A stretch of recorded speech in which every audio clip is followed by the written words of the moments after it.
Un peu d'imagination. Fermez les yeux. Imaginez la respiration de la Loire qui rythme la vie des habitants.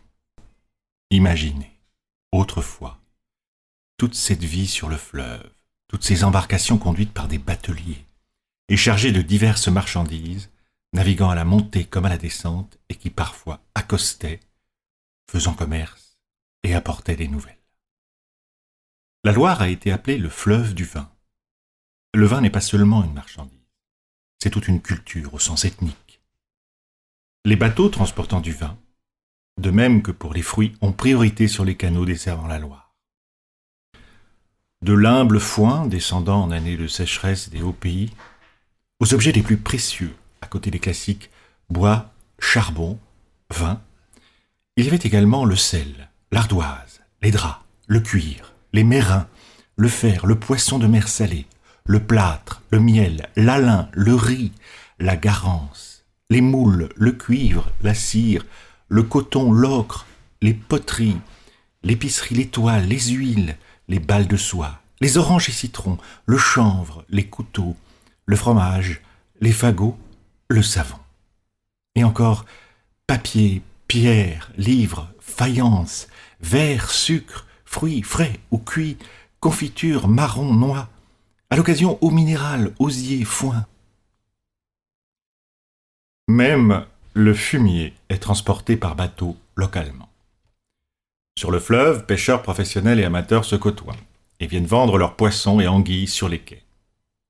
Ces paysages de bord de Loire ont été depuis toujours source d'inspiration pour de nombreux artistes en art visuel, peinture ou aquarelle, photographie également. Aquarelle Turner, par exemple, qui figure parmi les plus importants peintres du mouvement romantique anglais. La plume des poètes s'est elle aussi prêtée à l'exercice. Joachim du Bellay Termine ainsi son fameux poème « Heureux qui, comme Ulysse ». Plus mon Loire gaulois que le Tibre latin, plus mon petit Liré que le mont Palatin, et plus que l'air marin, la douceur angevine. Le village de Liré se trouve à 10 km en aval d'Ingrande-le-Fresne-sur-Loire. Ou encore ces lignes tirées d'un roman d'Alix de Saint-André. Il ne faudrait jamais regarder couler la Loire, c'est une chose fatale. Après, on ne sait plus faire que ça, et le reste est sans importance.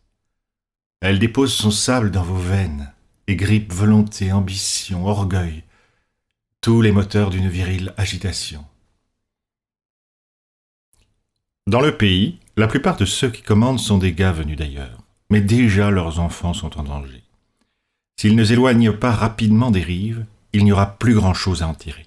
Ils auront le rêve dans le sang, et rien ne pourra les distraire du lent flux du grand fleuve.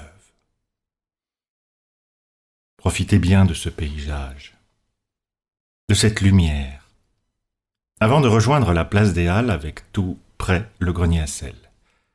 C'est notre prochaine étape. À tout de suite.